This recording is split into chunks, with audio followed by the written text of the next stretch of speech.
Hello and welcome to this video. For those of you who might remember, this was one of my first resin projects ever. This like Terrarium, and it was like one of the first Sophie and Toffee Else boxes I've ever gotten. And yeah, I got some more of them. You know, the one I made was kind of like spring or summer themed, so I decided I wanted to make some more seasons. And the two that really are left over is autumn and winter. So yeah, I picked up two of these like ornament things and decided, yeah, let's just like try to kind of copy what I did then, but give it my own twist with like different seasons and all that. And of course I had to start out by making houses, since I didn't get the houses for this project. Smart thing to do, I know, especially if you know before you order them what you want to do. But yeah, I forgot them and it wasn't really worth it to make another order just for the houses, so I decided, let's make them out of clay. So I picked up some random colored polymer clay, and I'm just trying to kind of replicate the houses. I think mine definitely look a little bit smaller and all that, but yeah, I think they will work out. And what I'm just using is some cutting tools and some like tiny ball styluses to like put in the shapes of like the doors. And in the end, I'm also going to go around and like texture it like a bit rocky and all of that. Which yeah, takes quite a while because you have to go slowly as to not rip the like surface of the clay. But I think it definitely helps with the look. And yeah, these houses are very simple. They have like a front part that like protrudes a little bit, some windows, and they're all in all really simple but really cute. I would have loved to really get the ones again they provided in the box before, since that would have made all of these dioramas much more. But yeah, this will definitely do, and you know, I don't mind doing a little bit of sculpting.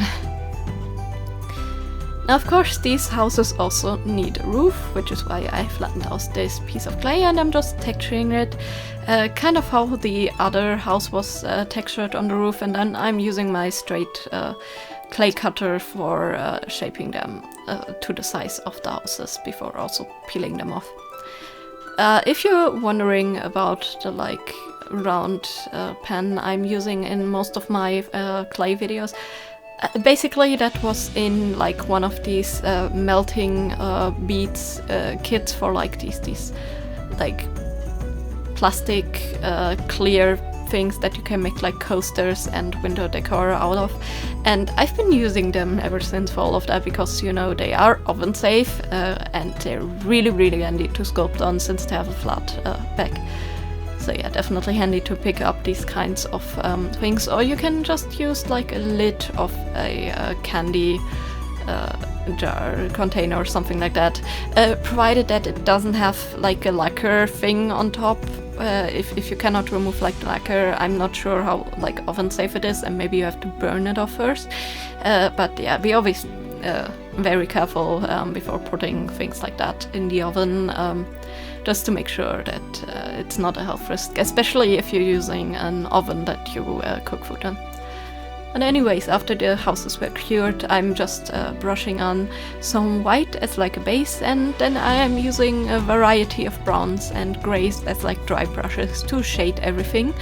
And yeah, of course black for the windows and all that, and I'm also giving it like a wash just to like make the colors more even and like show my stone textures that I so painstakingly made, because, you know, I really want people to see them. Then I'm going over a second time with some darker colors just to make the contrast a bit better. Now for a start, since I'm replicating the time I made that, I obviously only used stones in the bottom as like a floor for the house and all that.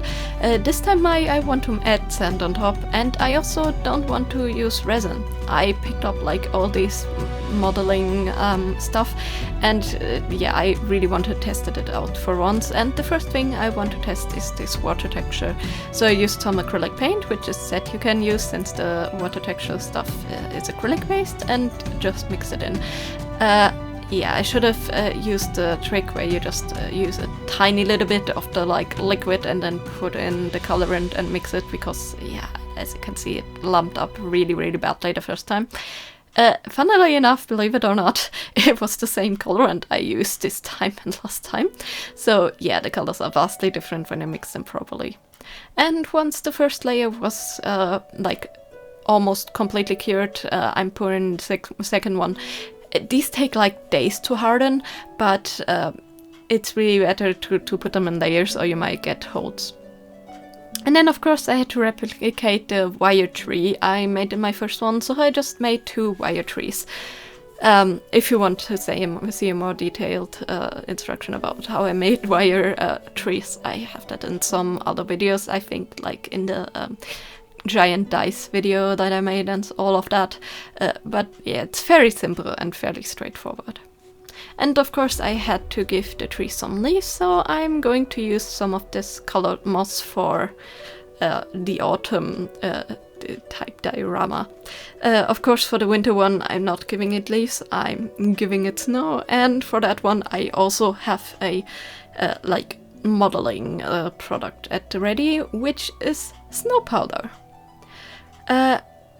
Yeah, I really wanted to try this one out because it looked really cool and I like the look of like snow, and it would also be really interesting to see if it would like look cool in resin and all of that, so in the future I might try that out.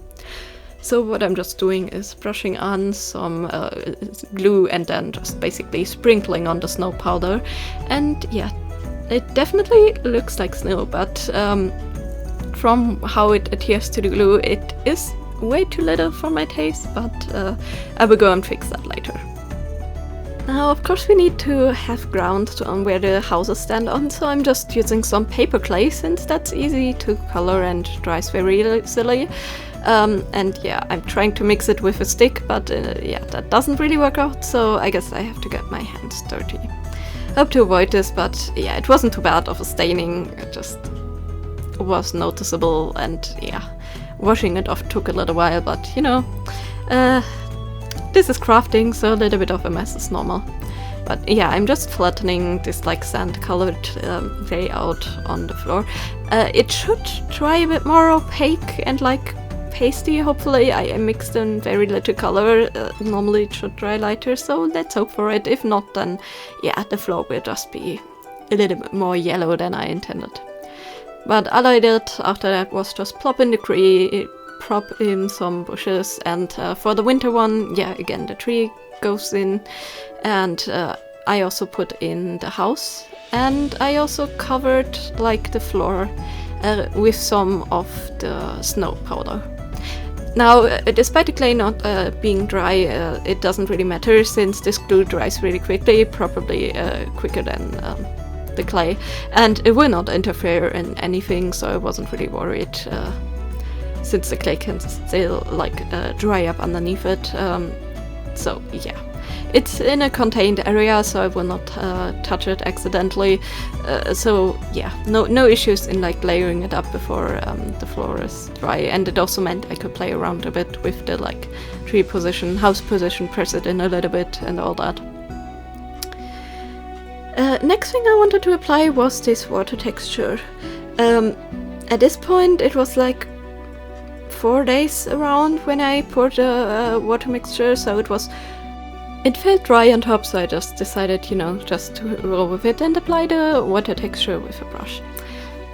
Next up, the like snowy themed side definitely looked a bit barren, so I wanted to add a little snowman, and all I did for that was I took some wire, some super glue, and glued on like 3 beads.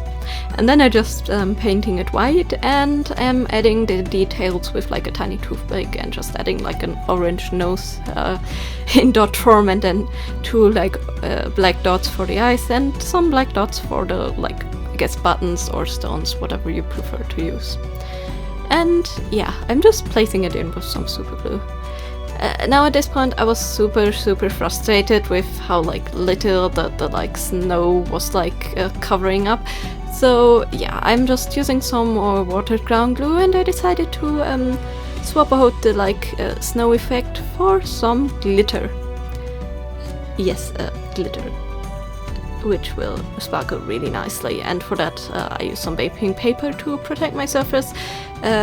You know I will find glitter everywhere the next few weeks, but yeah, this at least makes me save up some glitter and make it reusable. And this glitter is just basically white with some shimmery effects. I'm using it a lot in projects and I quite like it, and it definitely looks like snow. Oh, and I also am switching it around a little bit inside of the globe to make it look like it snowed in there, because it's stuck to the sides conveniently. I guess it must be static or something like that from the plastic. As for the autumn one, I just added some leaves that I had left over from the dice box. The giant dice box, and yeah. And in the end, yeah. After like a week, I noticed the water levels have dipped down a lot. At this point, the water texture was cured, and the water layers underneath definitely should have cured. So yeah, it seems like there was like one spot in the middle of each where the like water effect didn't properly cure when I added the stuff on top, and it dipped down there.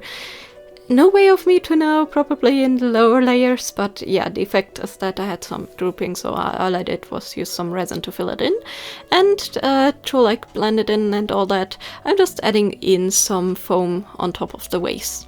The water texture effect paste definitely worked great. There is definitely a really nice texture which fit great with the miniatures, so that I'm super happy about. And at this point, yeah, it's kind of the only product that really worked. I'm sure the water effect would have done better if I'd let it cure more. It definitely takes a long time, so that's on me, but yeah. And it looks quite nice. It looks kind of like resin, but it's more like a rubbery texture since it's acrylic based, but yeah, so you can like make waterfalls and stuff more easily since you can just peel it off a sheet and don't have to use like plastic to reinforce it, which is super nice. So yeah, overall, besides the snow powder, really happy with the products I tested out, and really happy with the tiny dioramas.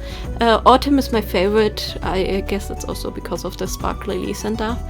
And yeah, the ground definitely got a bit lighter once it dried, but not as light as I hoped. But at this point, you know, the other one was covered in snow, so I didn't want to paint both of them.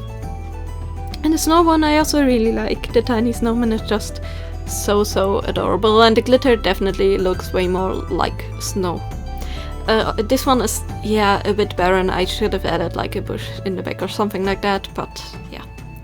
Maybe I will fix that at a later date, but for now I'm still pretty happy about both of them.